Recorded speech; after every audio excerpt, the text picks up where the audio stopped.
Welcome back to Akhara Study. Today, we're covering West Bengal Board Class 7 English, Chapter 13, a lesson on how a few well-told stories can turn a quiet house into a zone of absolute panic. The setting is a calm evening on the veranda. 3 boys sit facing Anil's mother as she begins to share local ghost lore. She tells them about a math teacher's pupil who was secretly a Jinn. To fetch a book from a distant cupboard, the boy didn't even stand up. He simply sat at his desk and stretched his arm 4 yards across the classroom to grab it. By blending impossible, supernatural feats with the mundane reality of a classroom, the mother's storytelling immediately captures the boy's imagination. The lore continues with the Munjia, a mischievous spirit said to live in lonely peepal trees.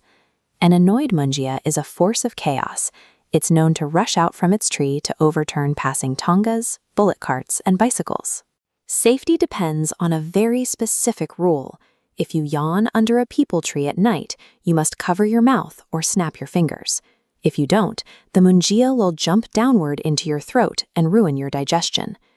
These hyper-specific rules transform the boy's familiar neighborhood into a landscape where a simple yawn could lead to a supernatural disaster.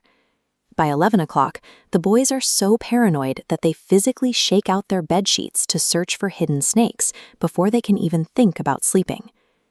This page from the curriculum shows the specific magical verse Anil's mother told them to recite for protection. The translated chant warns, "Ghosts, spirits, goblins, sprites, away you fly, don't come tonight." The mantra has an ironic effect. Repeating the words only makes the boys more uneasy, causing them to watch the walls as normal room shadows start to look like moving threats. Kamal tries to lighten the mood by singing softly, but his voice only makes the atmosphere in the room feel more eerie. The psychological tension breaks when a sudden knock at the door reveals Anil and the maidservant, Munjia, looking pale and terrified. Even without a single ghost appearing, the mother's stories have already done their work. The boys are trapped in a state of pure, self-inflicted dread.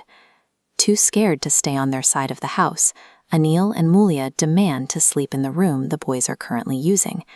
The narrator and Kamal quickly agree to the move. They pretend to be accommodating, but in reality, they are desperate for an excuse to escape their own terrifying bedroom. Anil's mother, however, is unaware of this sudden room swap. Later that night, she heads back to the boys' original room to check on them. The stage is set for a comedic disaster. The woman who created the frightening atmosphere is now walking blindly into what appears to be an empty, haunted room. When she finds the beds empty, she lets out a scream, crying out that Kamal and the narrator have completely disappeared. Startled by the scream, the boys frantically rush out of the dark and onto the moonlit veranda in their pajamas to see what has happened. Seeing these pale figures dashing toward her in the dark, the mother screams a second time, mistakes the boys for ghosts, and collapses onto a cot.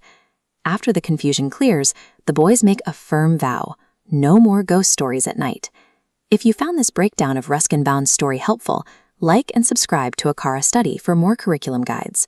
The Jinn and the Munjia remained safely inside the folklore, but the boys' panicked imagination managed to disrupt an entire household and knock a grown adult unconscious.